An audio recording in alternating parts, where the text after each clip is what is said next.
എപ്പോ എത്തിയിരുന്നോ? ഞങ്ങൾ ഇന്നലെ വന്നിട്ടുണ്ടായിരുന്നു. പൂപ്പൊലി കണ്ടോ? പൂപ്പൊലി കണ്ട് ഇവിടെ നിന്ന് രാവിലെ കയറി. ഓക്കെ ബന്ധുവാണ് കേട്ടോ. ടീമുണ്ട്. നല്ല ഇതാണ്. അകത്ത് ചെന്ന് കഴിഞ്ഞാൽ അവിടെ ഫ്രീ ഗൈഡ് ഉണ്ട്. കാശ് കൊടുത്താൽ ഫ്രീ ഗൈഡായി ചോദിച്ചു കൊടുക്കും. അവർ ശരിക്കും കാണിച്ചിടും. നമ്മൾ വെറുതെ ഇങ്ങനെ ഫ്രീ ഗൈഡ് ഉണ്ട്.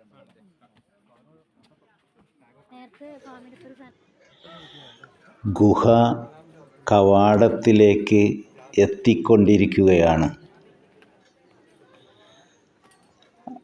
അങ്ങകലെ ഇരുമ്പ് വാതിൽ കാണുന്നുണ്ട്. ഗുഹയ്ക്കരികെ ഏറ്റവും മുകളിലായി പ്രകൃതി സൗന്ദര്യം തുളുമ്പി നിൽക്കുന്നു. നയന മനോഹരമായ കാഴ്ചകൾ.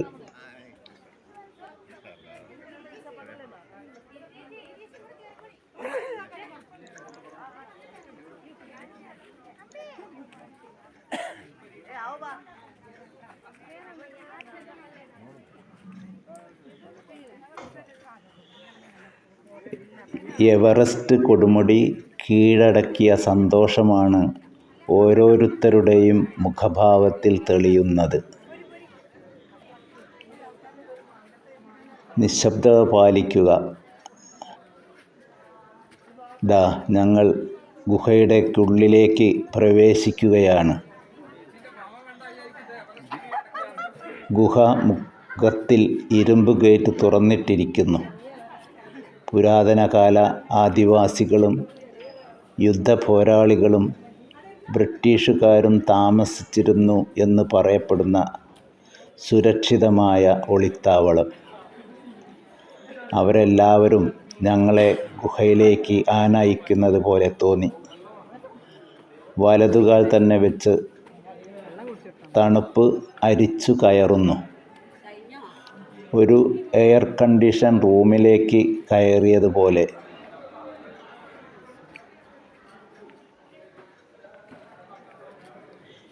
ഇരുന്നും കിടന്നും വിശ്രമിക്കാനുള്ള സ്ഥലം ഉണ്ട് ഇതിനുള്ളിൽ.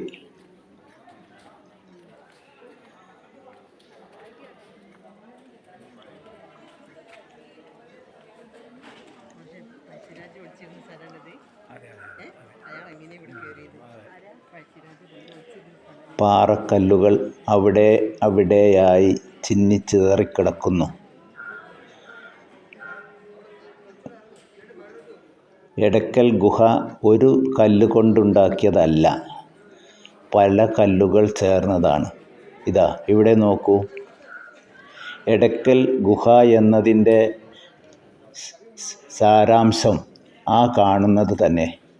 വലിയ 2 പാറക്കല്ലുകൾക്കിടയിൽ ഒരു വലിയ പാറക്കല്ല്, എടക്ക് കല്ല്. അത് ലോപിച്ചാണ് എടക്കല്ല് എന്ന പേര് വന്നതെന്ന് ചരിത്രം പറയുന്നു. പാറക്കൽ ചുമരുകളിൽ മായാതെ തെളിമയോടെ ചിത്രലിപികൾ കാണാവുന്നതാണ്. രാജാവിൻ്റെയും മൃഗങ്ങളുടെയും ഛായ ഉണ്ട് ഇവയ്ക്കെല്ലാം.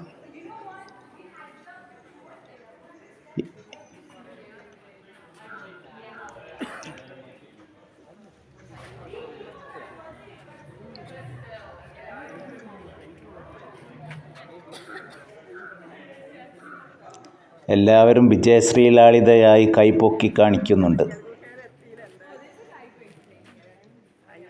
ഈ മല കയറിയതിൻ്റെ വേദനയും യാതനയുമെല്ലാം മാറിയിരിക്കുന്നു.